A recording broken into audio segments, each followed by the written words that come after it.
амарӯза аз набудани барқ ман азоб мекашидам. ҳамин сабаб шуд ки ман дубора ҳамн нуқтаи фурӯши тестайёрро маҳкам кунам ва дубора ба шаҳр баргардам. умедҷон баъд аз хатми донишгоҳ дар душанбе ба зодгоҳаш вилояти хатлон баргашта буд. вай мехост он ҷо зиндагӣ кунад ва тиҷорати хурде боз карда буд, вале танҳо 2 сол тавонист ки дар зодгоҳаш бимонад. ба гуфтааш набуди кори мувофиқ, даромади муносиб ва имконоти дигари иҷтимоӣ ӯро водор карданд ки бо хонаводааш ба Душанбе бикӯчад. ҳоло иҷоранишин аст, аммо дар талоши харидани хона.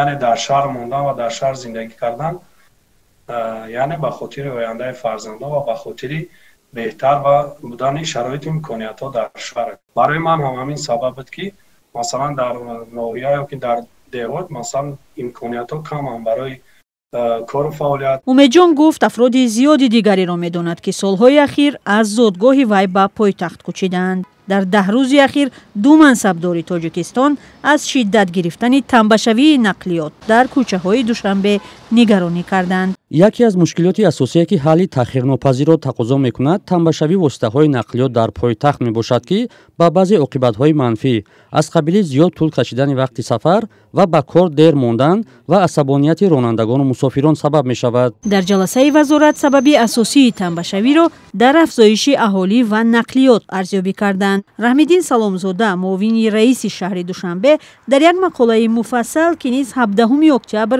дар шабакаҳои иҷтимоӣ нашр шуд, сабабҳои сарзадани тамбашавӣ, таҳлил ва роҳҳои ҳалли онро пешниҳод кардааст. кам кардани нақлиёти шахсӣ, ба танзим даровардани чароғакҳову пиёдагузарҳо, гаронтар кардани таваққуфгоҳҳои пулакӣ, беҳсозии кори нақлиёти ҷамъиятӣ ва ғайра аз роҳҳалҳои Саломзода ҳастанд. ин 2 мансабдор нагуфтанд ки яке аз сабабҳои афзоиши аҳолӣ дар пойтахт ва тамбашавии роҳҳо кӯчидан ё ҷамъшавии аҳолӣ дар Душанбе аст. бино ба омори расмӣ, аҳолии доимии Душанбе 1,2 миллион аст. бонки осиёии рушд дар гузориши соли 2024 иттилоъ дода буд ки ҳудуди 500 000 каси дигар дар Душанбе бе сабти ном ё прописка зиндагӣ мекунанд. ба ин тартиб аҳолии доимии Душанбе ба 1,7 миллион мерасад. Переезд в города сейчас наблюдается практически. ба шаҳрҳо кӯчидан дар ҳамаи дунё дида мешавад.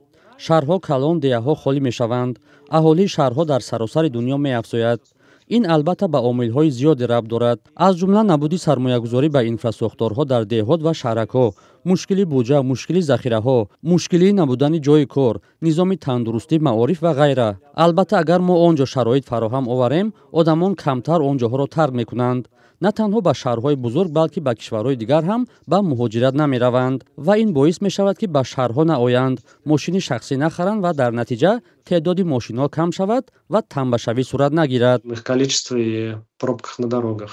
шерали давлатов, блогер ва фаъоли шабакаҳои иҷтимоӣ низ ҳаваси дар Душанбе хона хариданро дорад, аммо на нияти кӯчиданро. вай деҳаро ба пойтахт тарҷеҳ медиҳад. барои ки айни ҳол ман муҳити кор, шароитое ки дар ҳамон деҳае ки ҷои хумо зиндагӣ мекунем, ҳамаш мисол ҳаст, чизе ки мада дар корам. ва ҳамин Душанбе ҳам ки ҳар вақте ки меом ҳамин проблемаи пробкаи роҳу ҳазор як овозу садо, уҷа мада оромтара, муҳити созгортара, яъне айни ҳол барои эҷодиам, барои сохтани контентам ва дар фикри иҷода омадан надорам, лекин дар фикри хонахарӣ ҳастем ва инам ба хотире ки ҳар боре ки омадем Душанбе дар хонаи хумо зиндагӣ кардан бошам. блогнависи тоҷик Сатор Сатторов дар сомонаи радиои Озодӣ пешниҳод карда буд ки ҳаракати қаторҳои роҳи оҳан аз Душанбе ба Ҳисор ва навоҳии Хатлон бештар шавад ва ҳавасмандии шаҳрвандон ба истифодаи онҳо ва нақлиёти ҷамъиятӣ ба ҷои истифодаи мошинҳои шахсӣ зиёдтар ташвиқ гардад. ба бовари блогнавис, он гоҳ ҳам тамбашавию асабоният ва ҳам тасодуфҳои марговар дар роҳҳо камтар хоҳанд шуд.